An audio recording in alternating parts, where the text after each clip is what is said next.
Assalamualaikum dear students, welcome to the platform of Nain Academy. I am your host Mohammad Zulqarnain. तो students आज के इस video के अंदर हम सेकेंड ईयर बायोलॉजी जो हमारी न्यू बुक है इसके chapter number 13 thermo regulation and osmo regulation. Students आज हम इसका 6th लेक्चर स्टार्ट करेंगे। मैंने आपको इस चैप्टर के स्टार्ट में बताया था कि इस चैप्टर के दो अहम हिस्से हैं। एक हिस्से के अंदर हम ओस्मो रेगुलेशन को कवर करेंगे, दूसरे हिस्से के अंदर हम थर्मो रेगुलेशन को कवर करेंगे। तो स्टूडेंट्स इससे पहले 3 लेक्चर्स के अंदर हम ओस्मो रेगुलेशन को जो है वो कवर कर चुके हैं। तो स्टूडेंट्स अब थर्मो रेगुलेशन जो है इसको हम 2 लेक्चर्स के अंदर कवर करेंगे। एक आज का लेक्चर होगा और इससे अगले लेक्चर के अंदर हम ह्यूमंस के अंदर थर्मो रेगुलेशन कैसे होती है इसको देखेंगे। तो स्टूडेंट्स आए हम सबसे पहले थर्मो रेगुलेशन की डेफिनेशन देखते हैं और उसके बाद जो है हम आगे इसके क्लासिफिकेशन को स्टडी करेंगे। तो स्टूडेंट्स अगर आप इस लफ्ज़ के ऊपर गौर करें थर्म कहते हैं हीट को, और रेगुलेशन का मतलब होता है मेंटेन करना, बरकरार रखना। थर्मो रेगुलेशन जो है स्टूडेंट्स ये किसी भी जानदार की वो सलाहियत है जिसकी बुनियाद पर वो अपने इंटरनल बॉडी टेम्परेचर को जो है वो मेंटेन करता है, उसको बरकरार रखता है, चाहे बैरूनी माहौल में जिस मर्जी तरह की तब्दीलियां आएँ। इसकी स्टूडेंट्स डेफिनेशन जो हमारी बुक के अंदर लिखी हुई है आप लोग यहाँ से इसको रीड कर सकते हैं। थर्मो रेगुलेशन जो है स्टूडेंट्स ये एक होम्योस्टेटिक प्रोसेस है। इसका क्या मतलब है स्टूडेंट्स, हमने सबसे पहले होम्योस्टेसिस को डिस्कस किया था और उसके कंपोनेंट्स को डिस्कस किया था। तो स्टूडेंट्स होम्योस्टेसिस जो है वो किसी भी जानदार की एबिलिटी होती है जिसमें वो अपनी बॉडी की तमाम इंटरनल कंडीशंस को जो है वो मेंटेन करता है। अब स्टूडेंट्स उन इंटरनल कंडीशंस के अंदर टेम्परेचर आ सकता है, उन इंटरनल कंडीशंस के अंदर वाटर आ सकता है, उन इंटरनल कंडीशंस के अंदर सोल्यूट्स आ सकते हैं। तो अगर कोई भी जानदार अपनी बॉडी के इंटरनल टेम्परेचर को मेंटेन करेगा तो ये होम्योस्टेसिस है। लेकिन होम्योस्टेसिस की हम इसको एक टाइप कह देते हैं जिसका नाम थर्मो रेगुलेशन है। तो थर्मो रेगुलेशन जो है ये असल में होम्योस्टेसिस का ही हिस्सा है जिसमें क्या करते हैं, जिसमें जो ऑर्गेनिजम्स हैं मेंटेन बरकरार रखते हैं देयर इंटरनल बॉडी टेम्परेचर, अपने अंदरूनी जिस्म के दर्जा हरारत को with in a tolerable range. अब स्टूडेंट्स इससे क्या मुराद है, टॉलरेबल का मतलब होता है काबिल बर्दाश्त, रेंज कहते हैं हद को। अब स्टूडेंट्स जो ऑर्गेनिजम्स हैं वो अपने इंटरनल बॉडी टेम्परेचर को एक काबिल बर्दाश्त हद के अंदर रखते हैं, रिगार्डलेस इसके बावजूद इससे लापरवाह of the temperature of the external environment, बैरूनी माहौल का क्या टेम्परेचर है इससे जो है वो लापरवाह होकर, अभी समझें कि इसका परवाह किए बगैर वो अपने जो इंटरनल बॉडी टेम्परेचर है उसको सिर्फ टॉलरेबल रेंज के अंदर रखते हैं। और इस प्रोसेस को हम होम्योस्टेसिस, इस प्रोसेस को हम थर्मो रेगुलेशन का नाम देते हैं। ठीक है। तो स्टूडेंट्स अगर जो है वो आप इंसानों की बात करें तो ह्यूमन बॉडी के अंदर जो टेम्परेचर है वो 36.1 डिग्री सेल्सियस से 37.2 डिग्री सेल्सियस तक जो है वो वेरी करता है।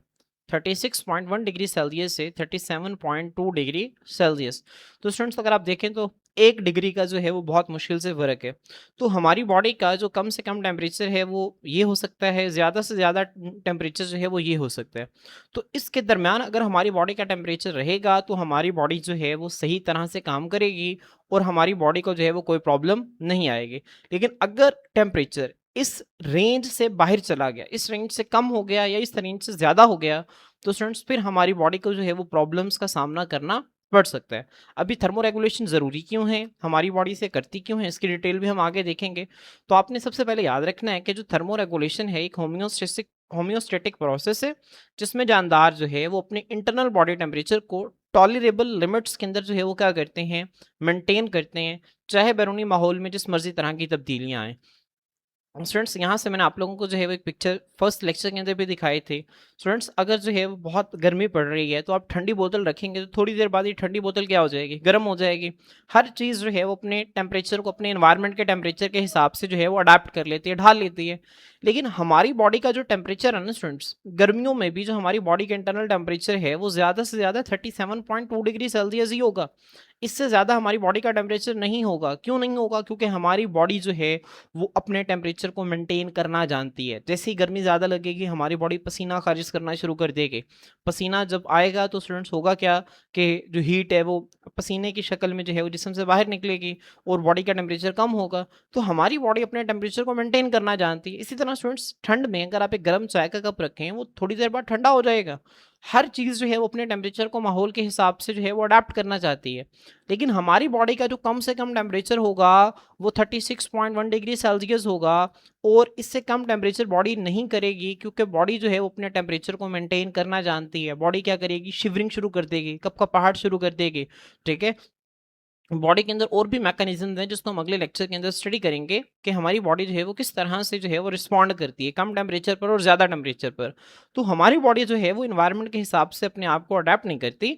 हमारी बॉडी अपने टेम्परेचर को टॉलरेबल लिमिट के अंदर जो है वो मेंटेन करती है, और इसी प्रोसेस को हम क्या कहते हैं, थर्मोरेगुलेशन कह रहे हैं।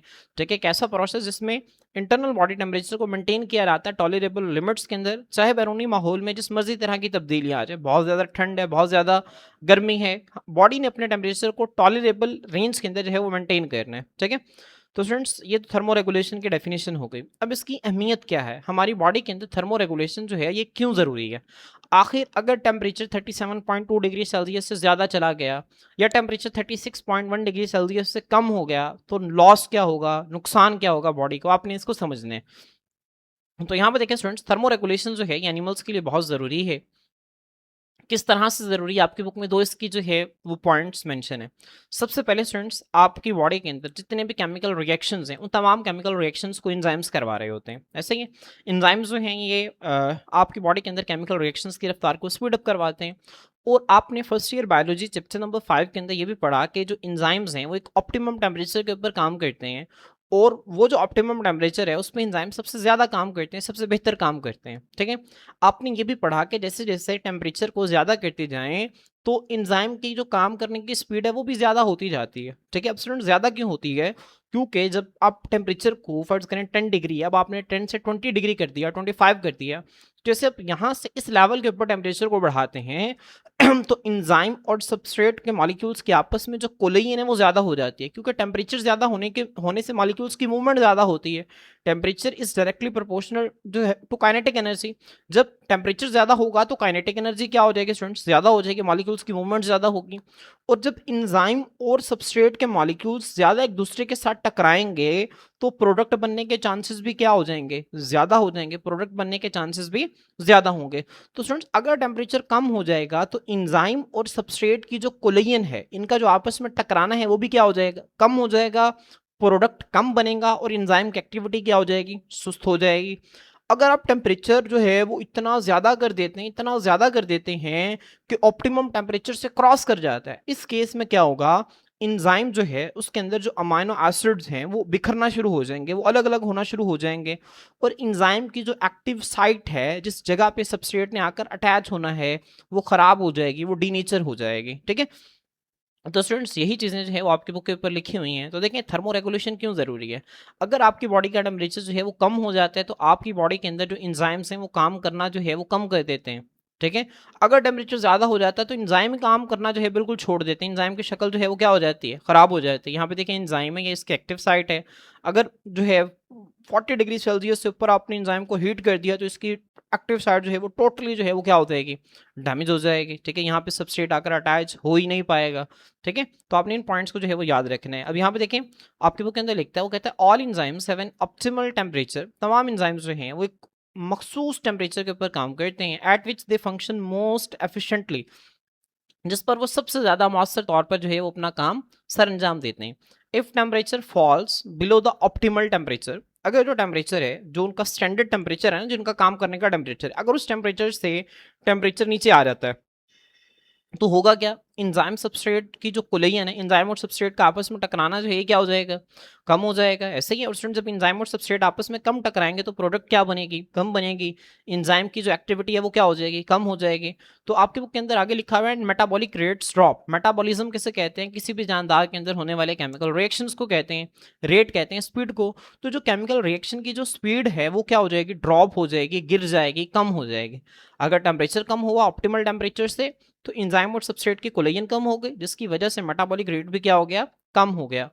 अगर टेम्परेचर जो है वो ऑप्टिमल टेम्परेचर से ज़्यादा हो जाता है तो एंजाइम्स जो हैं स्टूडेंट्स वो डीनेचर होना शुरू हो जाएंगे, उनकी शक्ल ख़राब होना शुरू हो जाएगी और वो अपने फंक्शन को मुस्तकिल तौर पर खो देंगे। मज़ीद वो वाला एंजाइम जो है वो अपने फंक्शन को परफॉर्म नहीं कर पाएगा। ठीक है, तो अब आपको पता चला ना कि थर्मो रेगुलेशन की क्या वैल्यू है। अगर हमारी बॉडी जो है वो थर्मो रेगुलेशन नहीं करेगी, टेम्परेचर को मेंटेन नहीं करेगी, तो उसका सारा मेटाबॉलिज्म जो है वो डिस्टर्ब हो सकता है और अगर मेटाबॉलिज्म डिस्टर्ब हो गया, बॉडी के सारे केमिकल रिएक्शंस इससे मुतासिर हो सकते हैं, तो इससे डेथ भी हो सकती है। ठीक है, तो स्टूडेंट्स इससे आगे जो है जो दूसरा इंपॉर्टेंट पॉइंट आपकी बुक के अंदर लिखा हुआ है वो टेम्परेचर का इफेक्ट बताया हुआ है सेल मेम्ब्रेन की परमिएबिलिटी के ऊपर। आपको पता है कि जो सेल मेम्ब्रेन है, जो कि सेल के बाहर एक दीवार है, ये लिपिड बायलेयर पर मुश्तमिल होती है और इसके अंदर प्रोटीन के मॉलिक्यूल्स जो हैं वो एम्बेडेड होते हैं, धंसे हुए होते हैं।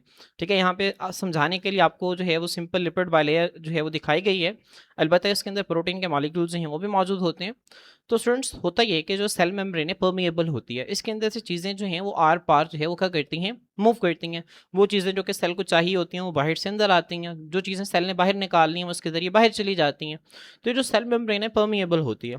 अब स्टूडेंट्स अगर टेम्परेचर जो है वो क्या हो जाता है, बहुत ज़्यादा हो जाता है, तो ये जो लिपिड बाइलेयर आपको नज़र आ रहे हैं ना स्टूडेंट्स, टेम्परेचर ज़्यादा होने की वजह से, अब मैंने आपको बताया कि मॉलिक्यूल्स की जो काइनेटिक एनर्जी है वो ज़्यादा हो जाती है, तो ज़्यादा टेम्परेचर के ऊपर ये जो लिपिड बाइलेयर हैं ये भी तेज़ी से मूव करना शुरू करेंगे और ये दोनों एक दूसरे से, ये जो लिपिड बाइलेयर के मॉलिक्यूल्स हैं एक दूसरे से दूर दूर जाना शुरू कर देंगे, जिसकी वजह से जो सेल मेम्ब्रेन का स्ट्रक्चर है वो ख़राब हो जाएगा।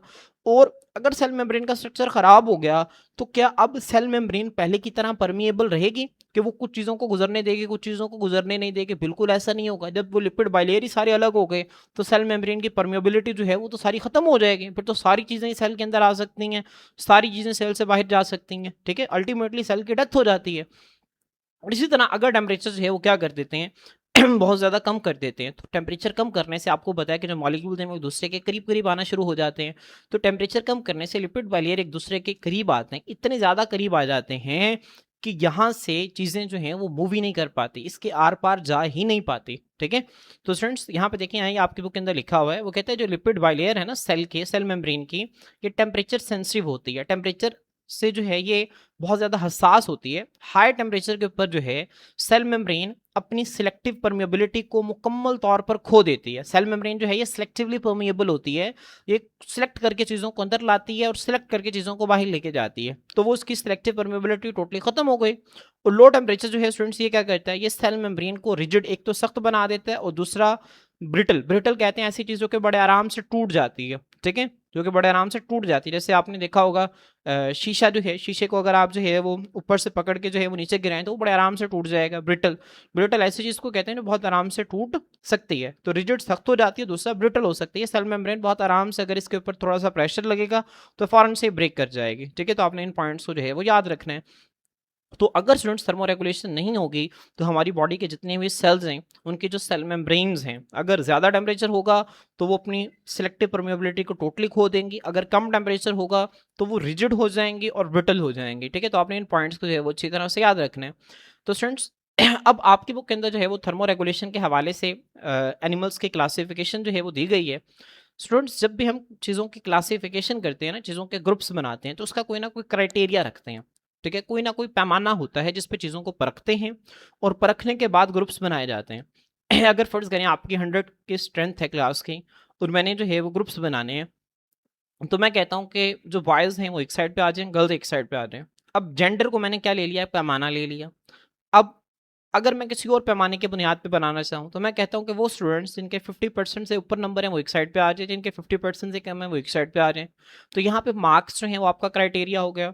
तो जब भी हम चीज़ों को ग्रुप्स बनाते हैं तो हम कोई ना कोई क्राइटेरिया देखते हैं। तो स्टूडेंट्स आपकी बुक के अंदर थर्मो रेगुलेशन के अंदर जानदारों की 2 क्राइटेरिया की बुनियाद पे क्लासिफिकेशन की गई है। ठीक है, जो सबसे पहली क्लासिफिकेशन है ना वो है on the basis of heat source, कि जो ऑर्गेनिजम्स हैं उनका हीट सोर्स क्या है, उनको उनका हीट को लेने का जरिया कौन सा है, इस बुनियाद पर एनिमल्स को क्लासिफाई किया गया। ठीक है, और दूसरा जो स्टूडेंट्स क्राइटेरिया है वो है एबिलिटी ऑफ थर्मो रेगुलेशन। सबसे पहले हम इसको देखते हैं, उसके बाद हम दूसरे क्राइटेरिया को स्टडी करेंगे। तो on the basis of heat source, students जानदारों के हीट के सोर्स को बुनियाद बनाते हुए एनिमल्स के कितने टाइप्स हैं, 2 टाइप्स हैं। एक को हम नाम देते हैं एक्टोथर्म्स और एक को हम नाम देते हैं एंडोथर्म्स का। ठीक है, आपने याद रखने on the basis of heat source animals की कितने टाइप्स हैं, 2 टाइप्स हैं, एक्टोथर्म्स और एंडोथर्म्स। यहाँ पे आपने एक और पॉइंट जो है उसको ज़हन में रखना है कि कुछ साइंटिस्ट जो हैं वो इन दोनों टाइप्स के अलावा एक और टाइप जो है वो भी इसके अंदर ऐड करते हैं, वो है हेटेरोथर्म्स। क्या है स्टूडेंट्स? हेटेरोथर्म्स। हेटेरोथर्म्स जो हैं वो ऐसे एनिमल्स होते हैं जो कि एंडोथर्म्स भी होते हैं और एक्टोथर्म्स भी होते हैं, मतलब इन दोनों तरह की खसूसियात जो है वो इनके अंदर शो हो रही होती हैं। ठीक है, तो कुछ साइंटिस्ट जो हैं वो इसको भी इसके अंदर डालते हैं, हेटेरोथर्म्स को तीसरे नंबर पे जो है वो रखते हैं, लेकिन आपकी बुक के अंदर हेटेरोथर्म्स का जिक्र नहीं है, तो आपने जो है वो इसको याद भी नहीं करना। अलबत्ता आपको ज़रूर पता होना चाहिए कि एंडोथर्म्स एक्टोथर्म्स के अलावा कुछ साइंटिस्ट एक और ग्रुप जिसका नाम हेटेरोथर्म्स है उसको इसके अंदर ऐड करते हैं। ठीक है, तो हीट सोर्स की बुनियाद पर एनिमल्स के जो है वो कितने ग्रुप्स हैं? दो ग्रुप्स हैं, एक को हम एंडोथर्म्स कहते हैं और एक को हम हेक्टोथर्म्स कहते हैं। स्टूडेंट्स, एक्टो का मतलब होता है आउट बाहर, एंडो का मतलब होता है इन, थर्म कहते हैं हीट को। एक्टोथर्म स्टूडेंट्स ऐसे एनिमल्स होते हैं जिनका जो हीट सोर्स है वो बॉडी से बाहर है। एंडोथर्म्स ऐसे एनिमल्स हैं जिनका जो हीट सोर्स है वो बॉडी के अंदर है। इसका क्या मतलब है? स्टूडेंट्स, ये जो एक्टोथर्म्स है ना, इसके पास इतनी सलाहियत नहीं होती कि ये अपनी हीट को खुद पैदा कर सकें, अपनी बॉडी के अंदर हीट को खुद पैदा कर सकें, इनके पास इतनी सलाहियत मौजूद नहीं होती। तो ये क्या करते हैं, इनकी ये जितनी भी हीट को लेते हैं ना वो अपने इन्वायरमेंट से लेते हैं। किससे लेते हैं? इन्वायरमेंट से। अगर इन्वायरमेंट के अंदर टेम्परेचर ज़्यादा है तो इन्वायरमेंट से ज़्यादा हीट को ले लेंगे, और अगर इन्वायरमेंट के अंदर टेम्परेचर कम है तो इन्वायरमेंट से क्या करेंगे? कम हीट को लेंगे। तो इन जानदारों का जो टेम्परेचर है वो भी माहौल के टेम्परेचर बदलने के साथ साथ बदलता रहता है। ठीक है, जबकि जो एंडोथर्म्स है ना स्टूडेंट्स, ये अपनी हीट को खुद पैदा करते हैं। इनका जो सोर्स ऑफ हीट है वो बॉडी के अंदर है, अपनी बॉडी हीट को खुद पैदा करते हैं। चूंकि अपनी हीट को खुद पैदा करते हैं, इसी वजह से ये अपने टेम्परेचर को भी मेंटेन करते हैं। ठीक है, तो स्टूडेंट्स इनकी डिटेल्स जो हैं वो हमारी बुक के अंदर मेंशन है, हम इसको जो है वो डिटेल से देखते हैं। सबसे पहले देखें एक्टोथर्म्स। एक्टो का मतलब मैंने आपको बताया आउटसाइड, थर्म कहते हैं हीट को। तो इनका जो हीट सोर्स है वो बॉडी से बाहर है। तो यहाँ पे देखें एक्टोथर्म्स जो हैं आर एनिमल्स, ये ऐसे एनिमल्स हैं डेट गेन जो कि हासिल करते हैं most of their body heat, अपनी ज़्यादातर बॉडी की जो हीट है वो कहाँ से हासिल करते हैं? फ्रॉम एक्सटर्नल सोर्सेज, बैरूनी ज़राए से जो है वो हासिल करते हैं। अब स्टूडेंट्स, अब चूंकि ये बैरूनी ज़राए से हीट को हासिल करते हैं, अगर बाहर जो है वो टेम्परेचर ज़्यादा है तो इनकी बॉडी को ज़्यादा हीट मिल जाएगी, अगर बाहर जो है वो टेम्परेचर कम है तो इनकी बॉडी को कम हीट मिलेगी। जब इनकी बॉडी को ज़्यादा हीट मिलेगी तो इनकी बॉडी का टेम्परेचर क्या हो जाएगा? ज़्यादा। जब इनकी बॉडी को कम हीट मिलेगी तो इनका बॉडी का टेम्परेचर भी क्या होगा? कम होगा। तो इनका जो इन जानदारों का ये जो एक्टोथर्म्स हैं जो कि अपने एक्सटर्नल सोर्सेज से हीट को गेन करते हैं, इनका जो इंटरनल टेम्परेचर है, अंदरूनी दर्जा हरारत है, वो आम तौर पर फ्लक्चुएट करता है। फ्लक्चुएट का मतलब होता है तब्दील होना, तब्दील होता है with the temperature of their surroundings, अपने इर्द गिर्द के टेम्परेचर के साथ। ठीक है, मैंने आपको समझा दिया ना कि अगर बाहर टेम्परेचर ज्यादा है, ज्यादा हीट लेंगे, इनका अंदरूनी टेम्परेचर भी ज्यादा होगा। अगर बाहर टेम्परेचर कम है तो बाहर से कम हीट लेंगे और इनका अंदरूनी टेम्परेचर भी क्या होगा? कम होगा। तो इनका जो इंटरनल टेम्परेचर है ये आमतौर पर फ्लक्चुएट करता है, ये तब्दील होता रहता है अपने इर्द गिर्द के टेम्परेचर के मुताबिक। अब इसकी एग्जांपल स्टूडेंट्स आपने याद रखनी है। Most invertebrates are ectotherms. ज्यादातर जो इनवर्टिब्रेट्स है ना स्टूडेंट्स, ये क्या हैं? ये एक्टोथर्म्स हैं। ठीक है, इनवर्टिब्रेट्स ऐसे जानदारों को कहते हैं जिसमें रीढ़ की हड्डी जो है वो मौजूद नहीं होती। ठीक है, तो ज्यादातर इनवर्टिब्रेट्स एक्टोथर्म्स हैं। उसके अलावा जो वर्टिब्रेट्स हैं जिसके अंदर रीढ़ की हड्डी होती है, वर्टिब्रेट्स में स्टूडेंट्स 5 ग्रुप्स आते हैं। फिशेस, एम्फिबियंस, रेप्टाइल्स, बर्ड्स और मैमल्स। मैं दोबारा रिपीट कर रहा हूँ, फिशेस, एम्फिबियंस, रेप्टाइल्स, बर्ड्स और मैमल्स। अब स्टूडेंट्स, इन 5 ग्रुप्स में से जो पहले 3 ग्रुप्स हैं वो भी क्या हैं? वो एक्टोथर्म्स हैं। वर्टिब्रेट्स के अंदर फिशेस, एम्फिबियंस और रेप्टाइल्स जो हैं वो क्या हैं? एक्टोथर्म्स हैं। तो आपने याद रखना है कि जो एनिमल किंगडम की जो क्लासिफिकेशन है ना स्टूडेंट्स, अगर हम इसको 2 ग्रुप्स में क्लासीफाई करें, एक इनवर्टिब्रेट्स और दूसरा वर्टिब्रेट्स, तो सारे के सारे जो इनवर्टिब्रेट्स हैं वो क्या हैं स्टूडेंट्स? वो एक्टोथर्म्स हैं। जबकि वर्टिब्रेट्स के जो पहले 3 ग्रुप्स हैं, फिशेस हो गए, एम्फिबियंस हो गए, उसके बाद रेप्टाइल्स हो गए स्टूडेंट्स, ये क्या हैं? ये जो हैं ये एक्टोथर्म्स हैं। जबकि जो इन वर्टिब्रेट्स के लास्ट 2 ग्रुप्स हैं, बर्ड्स हो गए और मैमल्स हो गए, ये क्या हैं स्टूडेंट्स? ये एंडोथर्म्स हैं। ठीक है, तो आपने इसको जो है वो याद रखना। यहाँ पे देखें कितने सारे इनवर्टिब्रेट्स हो रहे हैं, sponges, jellyfish, flat worms, round worms, segmented worms, उसके बाद स्नेल, ऑक्टोपस, उसके बाद echinoderms, butterfly, crab, ant, spider. देखें कितने सारे आपको इनवर्टिब्रेट्स हो रहे हैं। ये सारे के सारे क्या हैं? ये एक्टोथर्म्स हैं। इन सब का जो हीट सोर्स है वो इनका इन्वायरमेंट है, ये अपने इन्वायरमेंट से हीट को जो है वो लेते हैं। ठीक है, इसी तरह जो फिशेस ज़्यादातर, एम्फिबियंस और रेप्टाइल्स जो हैं ये भी क्या करते हैं? अपने इन्वायरमेंट से हीट को लेते हैं और अपने टेम्परेचर को जो है वो इन्वायरमेंट के टेम्परेचर के साथ फ्लक्चुएट करते रहते हैं। अब स्टूडेंट्स, एक्टोथर्म्स के हवाले से मजीद पॉइंट्स जो हैं वो आपकी बुक के अंदर लिखे हुए हैं। वो लिखता है इन एक्टोथर्म्स में the metabolic rate is very low.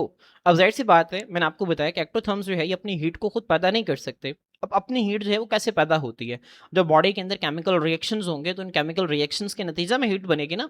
तो चूंकि इनके अंदर जो है वो केमिकल रिएक्शंस कम होते हैं, इसी वजह से अपनी हीट को भी पैदा नहीं कर पाते। तो एक्टोथर्म्स के अंदर जो मेटाबॉलिज्म रेट है, जो केमिकल रिएक्शंस की जो स्पीड है, वो भी क्या होती है, कम होती है। दे कैन नॉट प्रोड्यूस, ये नहीं पैदा कर पाते इनफ हीट, इतनी हरारत टू रेज के वो ज्यादा कर सके एंड मेंटेन और बरकरार रख सके देयर बॉडी टेम्परेचर, इनके बॉडी टेम्परेचर को। ये इतनी हीट प्रोड्यूस नहीं कर पाते कि वो उसके बॉडी टेम्परेचर को बढ़ाए और उसको फिर मेंटेन कर सके। इसी वजह से दे रिलाय, ये इन्हिसार करते हैं on the heat from the environment. इसी वजह से ये माहौल की जो हीट है उसके ऊपर डिपेंड करते हैं। ठीक है, तो स्टूडेंट्स अब यहाँ पे जो है वो एक और पॉइंट है, बिहेवियरल थर्मोरेगुलेशन। अब स्टूडेंट्स ये जो जानदार हैं ये हीट को अपने इन्वायरमेंट के हिसाब से एक रेंज तक ही मेंटेन कर सकते हैं।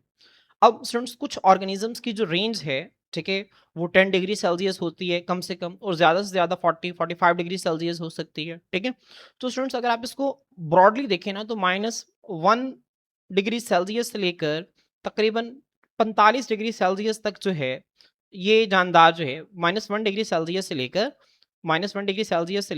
45 डिग्री सेल्सियस तक ये अपनी बॉडी हीट को जो है, ज़्यादातर जो एक्टोथर्म्स हैं वो चेंज कर सकते हैं। लेकिन अगर फर्ज करें कि टेम्परेचर जो है बाहर का -10 है, -15 है, तो क्या ये जानदार अपने टेम्परेचर को -10 -15 कर लेंगे? स्टूडेंट्स हरगिज़ ऐसा नहीं होगा।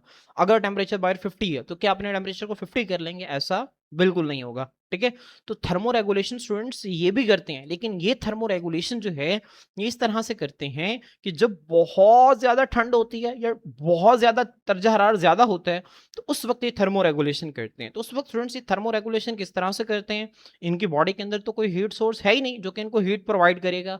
तो स्टूडेंट्स फिर ये अपने बिहेवियर के अंदर जो है वो चेंज लेके आते हैं। ठीक है, अब बिहेवियरल थर्मो रेगुलेशन इसे कहते हैं कि अपने बिहेवियर के अंदर तब्दीली लाकर अपने टेम्परेचर को रेगुलेट करना, इसे बिहेवियरल थर्मो रेगुलेशन कहते हैं। ठीक है, तो जब टेम्परेचर बहुत ज़्यादा कम हो जाता है या बहुत ज़्यादा ज़्यादा हो जाता है, तो एक्टोथर्म्स जो हैं वो बिहेवियरल थर्मोरेगुलेशन का इस्तेमाल करते हैं। कैसे? वो अपने बिहेवियर के अंदर कैसे तब्दीली लेके आते हैं, if they are too cold, अगर वो बहुत ज़्यादा ठंड में हैं, ठीक है, और ठंड में जो है अगर उन्हें कहीं पर सूरज मिल गया, सूरज की रोशनी मिल गई है, तो वो क्या करते हैं, वो सूरज की रोशनी को जो है वो बैठते हैं, सूरज की रोशनी को जो है वो जज़ब करते हैं। ठीक है, तो if they are too cold, अगर बहुत ज़्यादा ठंड है, दे बास्क, बास्क का मतलब होता है, ठीक है, धूप सेकना। बास किसे कहते हैं? धूप सेकने को कहते हैं। धूप के अंदर बैठना और धूप हीट जो है उसको एब्जॉर्ब करना, दे बास्क इन द सन। वो सूरज की रोशनी की मौजूदगी में बैठकर धूप सेक रहे होते हैं, हीट को जज़ब कर रहे होते हैं। ठीक है, आपको पता है जो हीट है जो एनर्जी है स्टूडेंट्स, वो ट्रांसफर होने के जो है वो तरीके आपने मैट्रिक के अंदर पढ़ा होगा। 3 हैं, कंडक्शन, कन्वेक्शन और रेडिएशन। ठीक है, रेडिएशन देखें यहाँ पे आपको नजर आ रहा है, रेडिएशन का मतलब होता है शुआओं के जरिए हीट को जो है वो अब्जॉर्ब करना। यहाँ पे देखें सन से जो है वो रेडिएशन की शक्ल में हीट आती है, और जैसे ही हीट जो है वो इसके ऊपर पड़ती है तो ये क्या करते हैं, अपने बॉडी टेम्परेचर को ज़्यादा कर लेते हैं। इसी तरह स्टूडेंट्स अगर जो है हीट जो है साथ साथ सूरज की रोशनी से जज़ब करता है, या फिर जो है किसी गर्म चट्टान के ऊपर बैठ जाता है और सिट या बैठ जाता है ना वार्म रॉक, एक गर्म चट्टान के ऊपर। अब जैसे गर्म चट्टान के ऊपर बैठता है तो यहाँ से जो हीट है वो उसके अंदर जो है वो मुंतकिल होना शुरू हो जाती है। बिल्कुल इसी तरह से जिस तरह आपने चूल्हे के अंदर जो है वो एक सरिया, एक लोहे का रॉड रखा हुआ है, लोहे का रॉड का एक किनारा आप चूल्हे के अंदर रखते हैं, दूसरा दूर पड़ा हुआ किनारा खुद ब खुद गर्म हो जाता है। कैसे? वहां से जो हीट है वो ट्रेवल करके दूसरे किनारे तक आ गई है, इसको हम कहते हैं कंडक्शन। क्या कहते हैं? कंडक्शन। तो एक चीज एक जगह से दूसरी जगह हीट का जो है वो मूव करना, इस तरह से इसको हम कंडक्शन कहते हैं। तो इसके अंदर रेडिएशन के जरिए और कंडक्शन के जरिए जो है वो क्या होती है, हीट मुंतकिल होती है। ठीक है, तो इस तरह से ये अपनी बिहेवियर के अंदर तब्दीली लाकर थर्मोरेगुलेशन करते हैं। अगर स्टूडेंट्स बहुत ज्यादा जो है वो क्या है, गर्मी पड़ रही है, बहुत ज्यादा टेम्परेचर ज्यादा हो गया, तो ये क्या करते हैं, दे सीक, वो तलाश करते हैं शेड, साया, वो साया तलाश करते हैं। और ब्यूरो, ब्यूरो कहते हैं जेरे जमीन बिल को, जमीन के नीचे जो इन्होंने अपने घर बनाए होते हैं, बिल बनाए होते हैं, ठीक है, उसके अंदर चले जाते हैं इनटू द कूल अर्थ, जहाँ पे दर्जा हरारत जो है वो थोड़ा सा ठंडा होता है। ठीक है, तो अगर बाहर बहुत ज़्यादा जो है वो क्या है स्टूडेंट्स, दर्जा हरारत बहुत ज़्यादा है, बहुत ज़्यादा गर्मी पड़ रही है, तो साया तलाश करते हैं या ज़ेरे ज़मीन जो इन्होंने अपने बिल बनाए होते हैं जहाँ पे दर्जा हरारत थोड़ा सा कम होता है, वहाँ पे ये मुंतकिल हो जाते हैं। ठीक है, इन वेरी कोल्ड क्लाइमेट्स, बहुत ज़्यादा ठंडे जो है वो आबो हवा के अंदर दे बिकम डॉर्मेंट, ये अपनी ग्रोथ को मुकम्मल तौर पर रोक लेते हैं। डॉर्मेंट का मतलब मैंने आपको बताया था ना, फर्स्ट ईयर में मैंने आपको बताया था, ये कैसी कंडीशन होती है जिसमें कोई भी जानदार अपनी ग्रोथ को मुकम्मल रोक लेते हैं ड्यूरिंग द कोल्डेस्ट मंथ, बहुत ज़्यादा ठंडे महीनों के दौरान, जिसमें टेम्परेचर -40 -50 या इससे भी जो है वो ज़्यादा हो जाता है। तो इस कंडीशंस में जो है ये अपनी ग्रोथ को मुकम्मल तौर पर जो है वो क्या कर लेते हैं,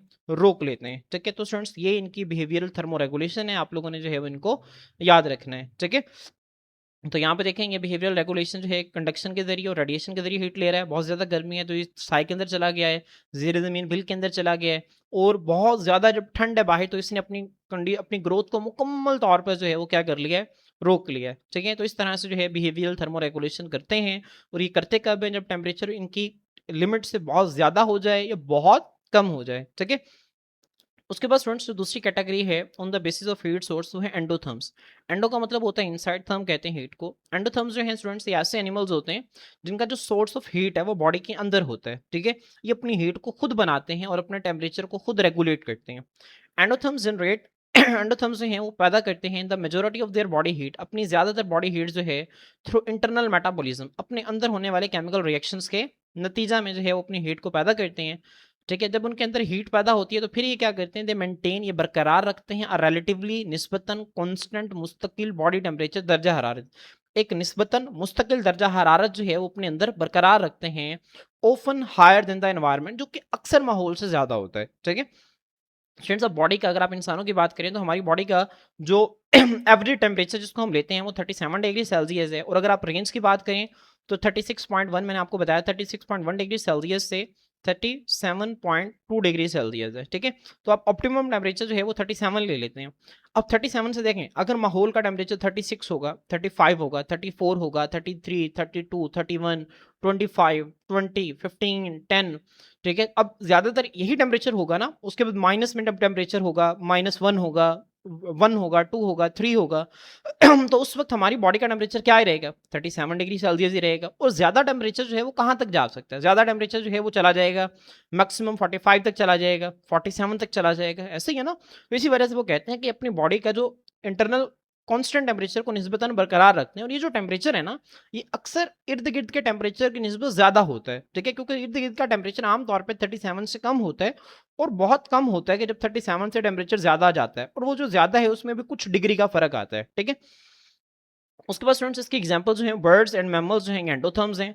तो अगर आप लोगों से जो है वो पूछ लिया जाता है डिफरेंस बिटवीन एक्टोथर्म्स एंड एंडोथर्म्स, तो एक्टोथर्म्स की जो मैंने आपको पहली स्लाइड बताई थी और एंडोथर्म्स की जो फर्स्ट स्लाइड है, ये दोनों आपने दरम्यान में लाइन लगा के जो है वो लिखनी है। तो डेफिनेशन के 2 पॉइंट्स इसके हैं और उसके भी 2 पॉइंट्स हैं, और तीसरा एग्जाम्पल का, तो ये आपका एक बेहतरीन डिफरेंस जो है वो हो जाएगा। ठीक है, तो आप लोगों ने इसको अच्छी तरह से याद करना है। तो स्टूडेंट्स, मैंने आपको बताया था कि ज़्यादातर इनवर्टिब्रेट्स और वर्टिब्रेट्स में पहले 3 ग्रुप्स, फिशेस, एम्फिबियंस और रेप्टाइल्स। ठीक है, ये क्या है स्टूडेंट्स, ये एक्टोथर्म्स हैं।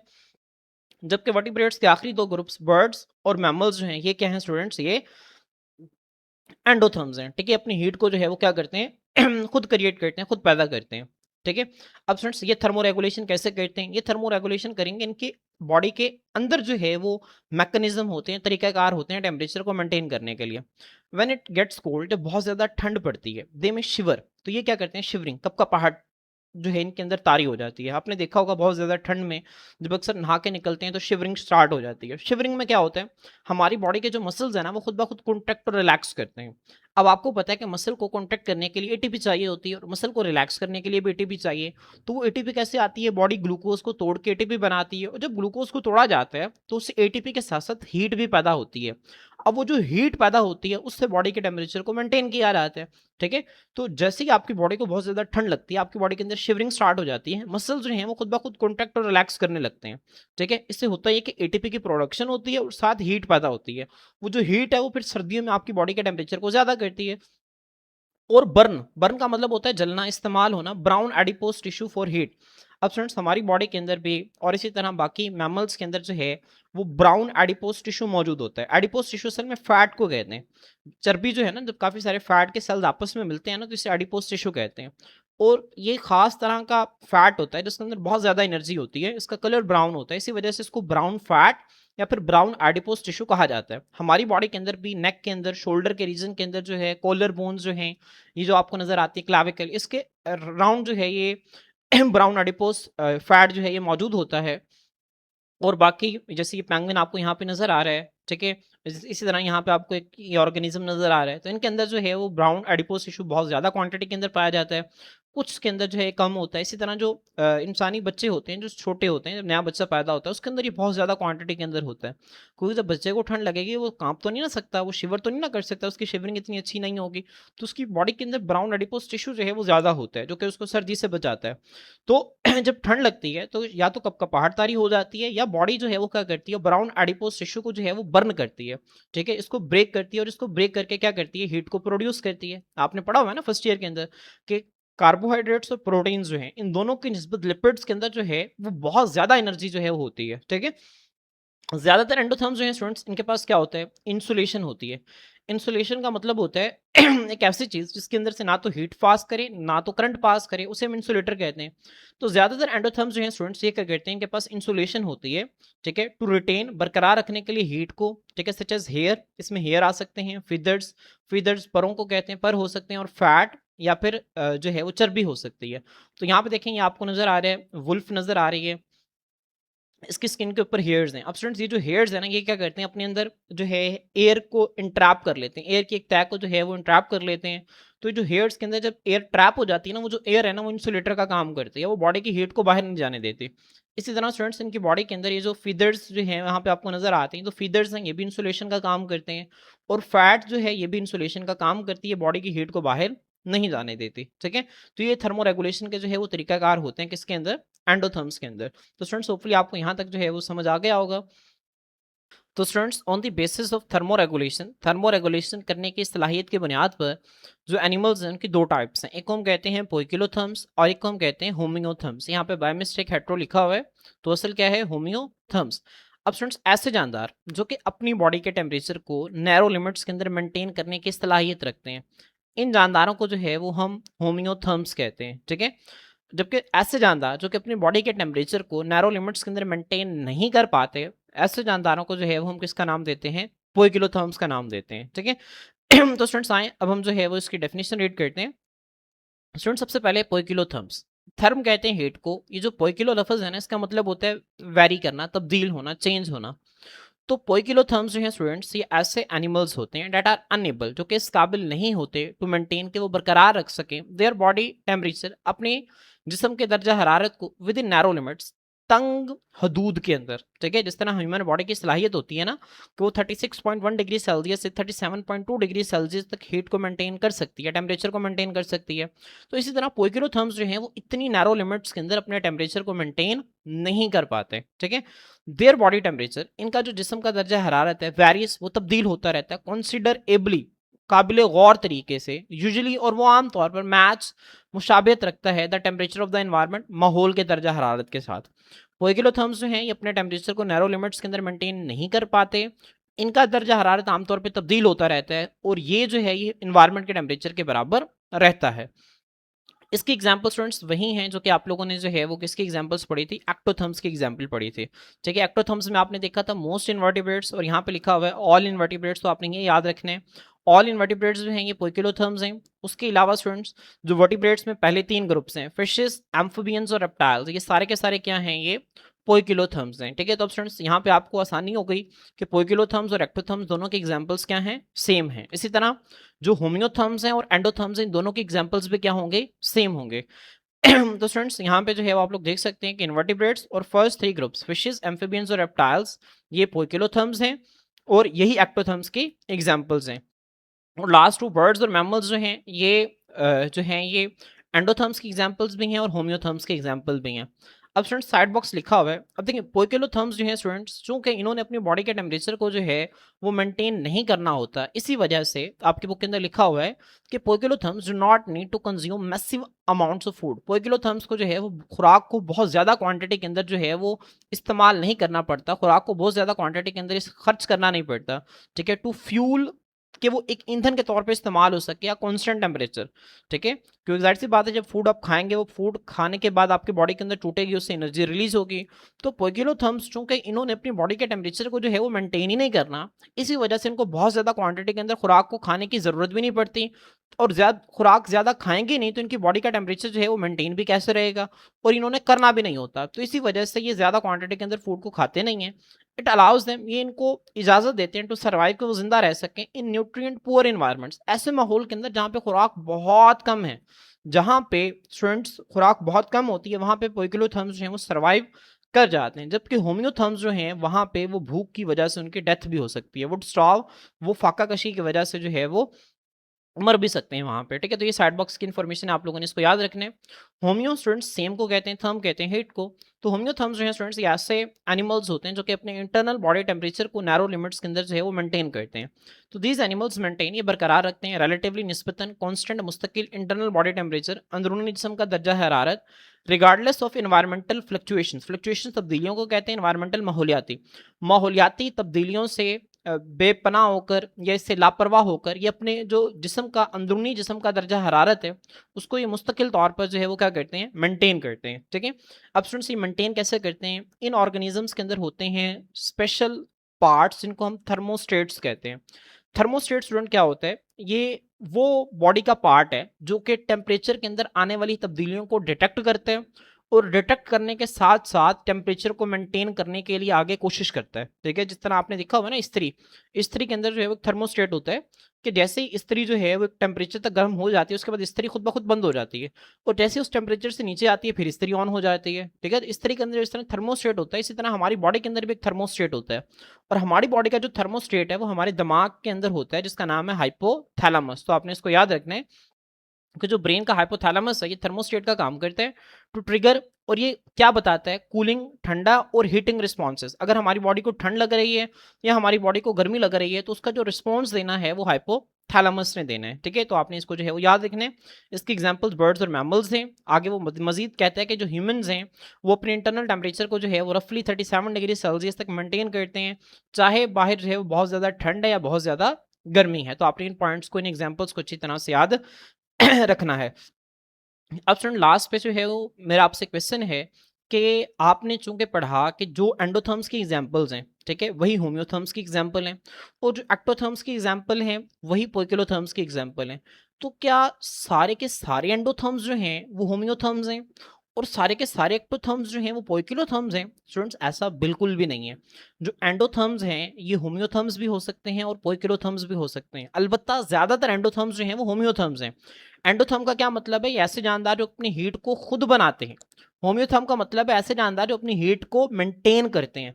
तो ज्यादातर एंडोथर्म्स जो हैं वो अपनी हीट को मेंटेन करते हैं, इसी वजह से हम कहते हैं ज्यादातर एंडोथर्म्स जो हैं वो क्या हैं, होम्योथर्म्स हैं। अलबत्ता कुछ एंडोथर्म्स, कुछ ऐसे जानदार जो कि हीट को अपनी बॉडी के अंदर बनाते हैं लेकिन वो कुछ कंडीशंस के अंदर अपने टेम्परेचर को मेंटेन नहीं करते। तो इस तरह से कुछ एंडोथर्म्स जो हैं वो पोइकिलोथर्म्स की कैटेगरी के अंदर आ जाते हैं। जैसे यहाँ पे आपको नजर आ रहा है स्टूडेंट्स, यहाँ पे बियर आपको नजर आ रहा है। अब होता ये कि जब बहुत ज्यादा बर्फानी इलाकों में ठंड पड़ती है ना, दर्जा हरारत बहुत कम हो जाता है, उस केस में ये जो जानदार हैं ये क्या करते हैं स्टूडेंट्स, ये एक सर्दियों की नींद इसे कहते हैं, इसे हाइबरनेशन कहते हैं, सर्दियों की नींद। तो एक लंबी नींद के अंदर चले जाते हैं जिसमें अपनी बॉडी की एक्टिविटी को जो है वो बिल्कुल जो है वो कम कर देते हैं।